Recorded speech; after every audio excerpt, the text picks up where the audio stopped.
ইতালির তুস্কানি অঞ্চলের শিল্প ও সংস্কৃতির শহর আরেজ্জোতে শুরু হতে যাচ্ছে সিটি কর্পোরেশন নির্বাচন।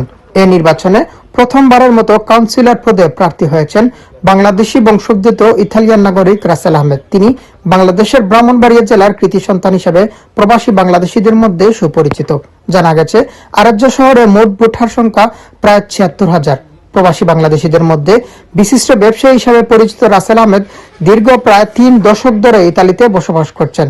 পাশাপাশি তিনি প্রবাসী বাংলাদেশি কমিউনিটির বিভিন্ন সামাজিক, সাংস্কৃতিক ও মানবিক কার্যক্রমে সক্রিয় ভূমিকা পালন করে আসছেন। স্থানীয় পর্যায়ে তার জনপ্রিয়তা ও সামাজিক সম্পৃক্ততার কারণে এবারের নির্বাচনে কাউন্সিলর পদে অংশগ্রহণকে ইতালিতে বসবাসরত বাংলাদেশিদের জন্য একটি গুরুত্বপূর্ণ মাইলফলক হিসেবে দেখা যাচ্ছে।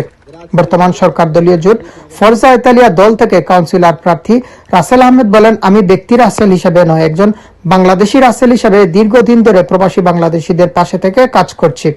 এখন আমি চাই ইতালিয়ান সমাজ ও বাংলাদেশ কমিউনিটি ও ভবিষ্যৎ প্রজন্মের মধ্যে আরো শক্তিশালী সেতুবন্ধন তৈরি করতে এজন্য সবার সহযোগিতা, দোয়া ও সমর্থন প্রত্যাশা কামনা করছি।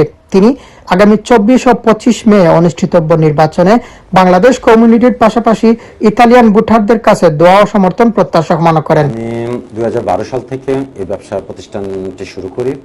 এখানে আমাদের কাছে ২০ জন বাংলাদেশি শ্রমিক রয়েছে। তারা বাংলাদেশের জন্য যথেষ্ট রেমিটেন্স পাঠিয়ে তারা ভালো অবস্থানে রয়েছে। আর সত্যিকার থেকে পলিটিক্যালে আসার উদ্দেশ্য হলো গিয়ে আমি আমার কমিউনিটির সমস্ত বিদেশিদেরকে যাতে আমি একটা সুন্দর এবং একটা সুষ্ঠু সমাজ দিতে পারি, তাদের কথাগুলো আমি এই আঞ্চলিক সরকারে, স্থানীয় সরকারের কাছে যাতে যেন পৌঁছাতে পারি, সে উদ্দেশ্যে আমি আমার ইলেকশনে নামা। তো এই দলমত নির্বিশেষে ইলেকশনটার উদ্দেশ্য হলো গিয়ে যদি গ্রহণযোগ্যতাই না থাকে, আমার সাথে যদি সাপোর্টই না থাকে, তাহলে এই ইলেকশনের কোনো অর্থ থাকে না। তাই আমি সেই সাপোর্টটা পেয়েছি দলমত নির্বিশেষে সবার কাছ থেকে। আমার ছোট বড় সবাই আমাকে যথেষ্ট সাপোর্ট করেছেন। সেক্ষেত্রেই আমি এই সাহসী উদ্যোগটা নিয়েছি। আর আশা করি আপনারা সবাই যারা যেখান থেকে আসছেন, সমস্ত Bangladeshi community, Indian, Pakistani community এবং মুসলিম কমিউনিটি যারা যেখান থেকে রেখেছেন, আমাকে একটি রাসেল না ভেবে আপনারা সবাই আমাকে বাংলাদেশ ভাববেন, আপনাদের কমিউনিটির একজন ভাববেন, সেইভাবে আমাকে সাহায্য সহযোগিতা করবেন এবং সবাই আমাকে ভোট দিয়ে আমরা যে বিদেশি এখানে রয়েছে আপনাদের আওয়াজগুলো যেন আমি সেই জায়গায় পৌঁছাতে পারি, সেই সুযোগটুকু আমাকে করেন। আমি আপনাদের জন্যই, আপনাদের খেদমত করার জন্য এখানে এসেছি। বিগত দিনেও যতটুকু আমার পক্ষে থেকে সম্ভব হয়েছে আমি আপনারা আমাকে পাশে পেয়েছেন এবং ইনশাল্লাহ ভবিষ্যতে আরও কাছে পাবেন। আমাকে সেই ব্যবস্থাটা আপনারা করে দেবেন যাতে আমি এই স্থানীয় সরকারে আপনাদের কথাগুলো, আপনাদের আওয়াজটুকু আমি পৌঁছাতে পারি। আর মূলত বিষয় কি জানেন, আমি একটি সাহসী পদক্ষেপ নেওয়ার উদ্দেশ্য হলো আমাদের ভবিষ্যৎ প্রজন্ম।